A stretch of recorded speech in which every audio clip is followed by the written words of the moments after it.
الحمد لله رب العالمين والصلاة والسلام على أشرف الأنبياء والمرسلين نبينا محمد وعلى آله وأصحابه أجمعين اما بعد۔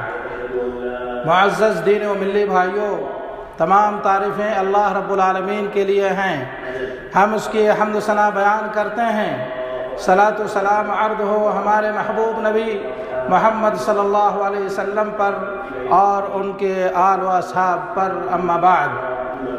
مسلمانوں، اللہ تعالیٰ سے ڈرو، اسے اپنے مراقبے میں رکھو، اس سے توبہ و استغفار کرو اور مرنے کے بعد کی زندگی کے لیے نیک عمل کرو۔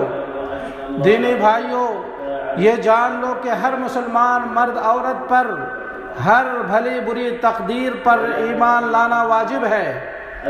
تقدیر پر ایمان لانا ارکان ایمان میں سے ایک عظیم رکن ہے، اس کے بغیر ایمان مکمل نہیں۔ تقدیر یعنی فیصلہ اور حکم، اور وہ ہے اللہ تعالیٰ کا بندے کے لیے تقدیر کا فیصلہ کرنا اور اس کے ذریعے اپنی مخلوقات کے لیے بھلی بری چیزوں کا فیصلہ کرنا۔ اللہ تعالیٰ کائنات کا خالق اور اس کا مالک ہے، اس کے حکم کا تصرف کرنے والا، اس کے معاملات کا تدبیر کرنے والا ہے، اور اس میں جو کچھ ہوتا ہے اس کا منصف اور فیصلہ کرنے والا ہے۔ خواہ بھلائی ہو یا برائی، ہدایت ہو یا گمراہی، صحت ہو یا بیماری، غربت ہو یا مالداری، پس جس کسی نے تقدیر کا انکار کیا اس نے کفر کیا۔ اللہ عز و جل نے فرمایا، اِنَّا كُلَّ شَيْءٍ خَلَقْنَاهُ بِقَدَرٍ، بے شک ہم نے ہر چیز کو ایک مقررہ اندازے سے پیدا کیا ہے۔ نیز اللہ تعالیٰ نے فرمایا، وَخَلَقَ كُلَّ شَيْءٍ فَقَدَّرَهُ تَقْدِيرًا، اور ہر چیز کو اس نے پیدا کر کے ایک مناسب اندازہ ٹھہرا دیا ہے۔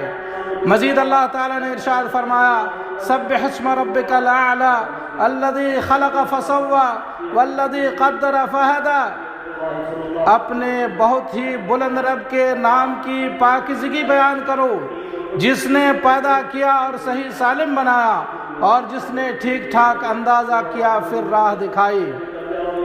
معزز بھائیوں، امام مسلم رحمہ اللہ نے عمر بن خطاب رضی اللہ عنہ سے روایت کی ہے، جبریل علیہ السلام نے نبی کریم صلی اللہ علیہ وسلم سے ایمان کے بارے میں پوچھا تو آپ صلی اللہ علیہ وسلم نے فرمایا، ان تؤمن باللہ وملائکتہ وکتبہ ورسلہ والیوم الآخر وتؤمن بالقدر خیرہ وشرہ، کہ تم اللہ پر، اس کے فرشتوں، اس کی کتابوں، اس کے رسولوں اور یوم آخرت پر ایمان لے آؤ اور بھلی بری تقدیر پر ایمان لے آؤ۔ رواہ مسلم۔ ابو درداء رضی اللہ عنہ سے روایت ہے، انہوں نے کہا، اللہ کے رسول صلی اللہ علیہ وسلم نے فرمایا، ہر چیز کی ایک حقیقت ہوتی ہے، اور کوئی بندہ اس وقت تک ایمان کی حقیقت کو حاصل نہیں کر سکتا جب تک کہ وہ یہ جان نہ لے کہ جو کچھ اسے پہنچا ہے وہ اس سے چھوٹنے والا نہیں تھا، اور جو اس سے چھوٹ گیا وہ اس سے پہنچنے والا نہیں تھا۔ رواہ مسلم۔ طاؤس بن کیسان سے روایت ہے، انہوں نے کہا کہ میں رسول اللہ صلی اللہ علیہ وسلم کے بعض صحابہ سے ملا جو کہتے تھے کہ ہر چیز تقدیر کے مطابق ہے۔ انہوں نے کہا کہ میں نے عبداللہ بن عمر رضی اللہ عنہما کو کہتے ہوئے سنا کہ رسول اللہ صلی اللہ علیہ وسلم نے فرمایا، ہر چیز تقدیر کے مطابق ہے، یہاں تک کہ نامردی بھی۔ عبداللہ بن عباس رضی اللہ عنہما نے کہا کہ تقدیر توحید کا نظام ہے، پس جس کسی نے اللہ کو تنہا مانا اور تقدیر پر ایمان لایا، اس نے سب سے مضبوط کڑا کو پکڑ لیا جسے توڑا نہیں جا سکتا، اور جس نے اللہ تعالیٰ کو تنہا مانا اور تقدیر کو جھٹلایا، اس نے توحید کو توڑ دیا۔ میرے بھائیوں، قضا قدر پر ایمان یہ ہے کہ تم یہ یقین رکھو کہ اللہ کا علم ہر چیز کو احاطے میں لیے ہوئے ہے، چنانچہ اللہ کے علم کے بغیر کوئی بھی اچھی یا بری چیز واقع نہیں ہوتی، جیسا کہ ارشاد باری تعالیٰ ہے، لِتَعْلَمُوا أَنَّ اللَّهَ عَلَى كُلِّ شَيْءٍ قَدِيرٌ وَأَنَّ اللَّهَ قَدْ أَحَاطَ بِكُلِّ شَيْءٍ عِلْمًا، تاکہ تم جان لو کہ اللہ ہر چیز پر قادر ہے اور بے شک اللہ تعالیٰ ہر چیز کو علم میں گھیر رکھا ہے۔ سورہ طلاق آیت نمبر 12۔ اور اس بات پر ایمان رکھو کہ اللہ تعالیٰ نے ہر چیز کو لکھ رکھا ہے، چنانچہ جو بھی چیزیں ہیں اس کی تخلیق سے پہلے سے وہ کتاب میں موجود ہے، جیسا کہ اللہ تعالیٰ نے سورہ سبا آیت نمبر 3 میں فرمایا۔ کفار کہتے ہیں کہ ہم پر قیامت نہیں آئے گی۔ آپ کہہ دیجئے کہ مجھے میرے رب کی قسم جو عالم الغیب ہے کہ وہ یقیناً تم پر آئے گی۔ اللہ تعالیٰ سے ایک ذرہ کے برابر کی چیز بھی پوشیدہ نہیں، نہ آسمانوں میں اور نہ زمین میں، بلکہ اس سے بھی چھوٹی اور بڑی ہر چیز کھلی کتاب میں موجود ہے۔ دوستو، صحیح مسلم میں عبداللہ بن عمر رضی اللہ عنہ سے مروی ہے، اللہ کے رسول صلی اللہ علیہ وسلم نے فرمایا: ان اللہ قدر مقادیر الخلائق قبل خلق السماوات والارض ب50,000 سنہ۔ اللہ تعالیٰ نے زمین و آسمان کی تخلیق سے 50,000 سال پہلے مخلوق کی تقدیر کو لکھ دیا ہے۔ اور اس بات پر ایمان رکھو کہ جو بھی چیز واقع ہوتی ہے وہ اللہ کی مشیت و مرضی سے واقع ہوتی ہے، جیسا کہ اللہ تعالیٰ نے فرمایا: وَمَا تَشَاءُونَ إِلَّا أَن يَشَاءَ اللَّهُ رَبُّ الْعَالَمِينَ، اور تم نہیں چاہو گے سوائے اس کے کہ جو اللہ رب العالمین چاہے۔ اور اس بات پر ایمان رکھو کہ جو بھی چیز واقع ہوتی ہے وہ اللہ کی مخلوق ہے، جیسا کہ اللہ تعالیٰ نے فرمایا: وَاللَّهُ خَلَقَكُمْ وَمَا تَعْمَلُونَ، اور اللہ نے تمہیں پیدا کیا اور جو کچھ تم کرتے ہو۔ اور اس بات پر ایمان رکھو کہ اللہ تعالیٰ کا شرعی ارادہ ہے، جو اس کا قانونی حکم ہے اور اس کا آفاقی ارادہ ہے، اور جو کچھ بھی دنیا میں خیر و شر واقع ہوتا ہے اس کے ارادے سے ہوتا ہے۔ اقول قولی ھذا واستغفر اللہ لی ولکم ولسائر المسلمین من کل ذنب فاستغفروہ انہ هو الغفور الرحیم۔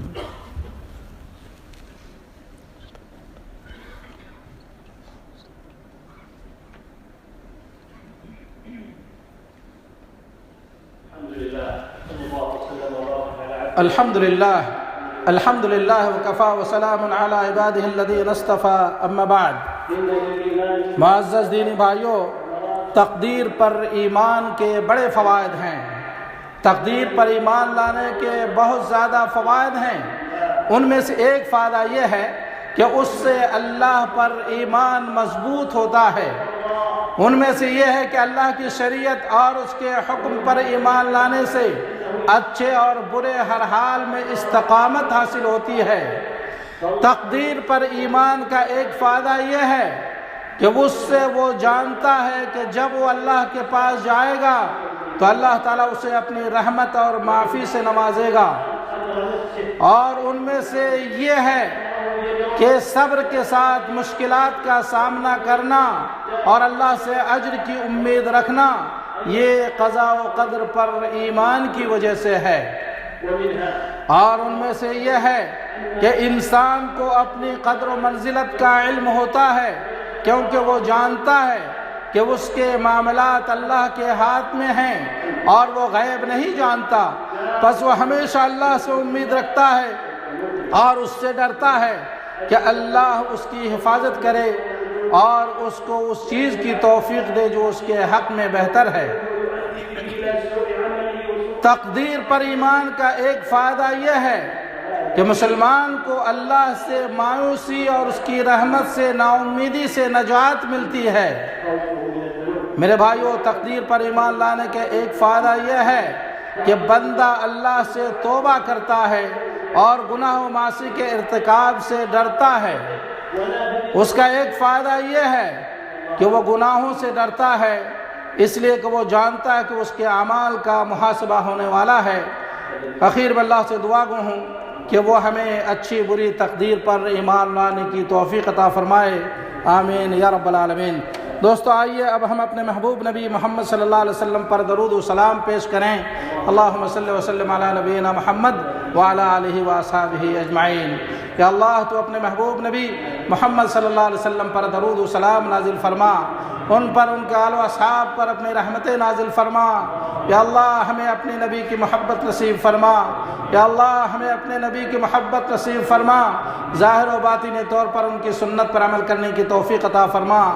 یا اللہ ہمیں تقدیر پر کما حق ہو، ہر بھلی بڑی تقدیر پر ایمان لانے کی توفیق عطا فرما۔ یا اللہ ہمیں ہدایت، تقوی، عفت و پاک دامنی نصیب فرما۔ یا اللہ ہے دلوں کے پھیرنے والے، تو ہمارے دلوں کو اپنی اطاعت و بندگی پر لگا۔ یا اللہ تو ہمیں دین میں ثابت قدمی نصیب فرما، ہمارے ایمان و عقیدے کی حفاظت فرما۔ یا اللہ تو ہمیں اپنی نعمتوں کا شکر ادا کرنے اور کما حق ہو اپنی عبادت کرنے کی توفیق عطا فرما۔ یا اللہ ہمیں قلب سلیم اور سچی زبان عطا فرما۔ یا اللہ تو ہمیں اپنا ذکر و شکر اور حسن عبادت کی توفیق عطا فرما۔ یا اللہ اسلام اور مسلمانوں کو غلبہ و کامیابی عطا فرما، شرک اور مشرکین کو ذلیل و رسوا فرما، دین کے دشمنوں کو تباہ و برباد فرما، مومنوں کو نصرت و کامیابی عطا فرما۔ یا اللہ ہمیں امن سکون کی زندگی نصیب فرما، ظاہر و باطنی فتنوں سے ہمیں مامون و محفوظ فرما۔ یا اللہ ہمارے ولی امر کی اصلاح فرما۔ یا اللہ ہمارے امام اور ان کے ولی عہد کو اور تمام مسلم حکمرانوں کو ہر خیر و بھلائی کی توفیق عطا فرما اور انہیں ہر شر سے مامون و محفوظ فرما۔ اللہم اغثنا، اللہم اغثنا، اللہم اغثنا۔ یا اللہ ہمیں بارش عطا فرما، یا اللہ ہمیں بارش عطا فرما اور مایوس لوگوں میں شامل نہ فرما۔ یا اللہ اپنے بندوں اور جانوروں نیز مردہ شہروں کو رحمت باران سے سیراب فرما۔ یا اللہ ہمیں رحمت باران سے سیراب فرما۔ وصلی اللہ علیہ نبینا محمد وعلی آلہ واصحابہ اجمعین۔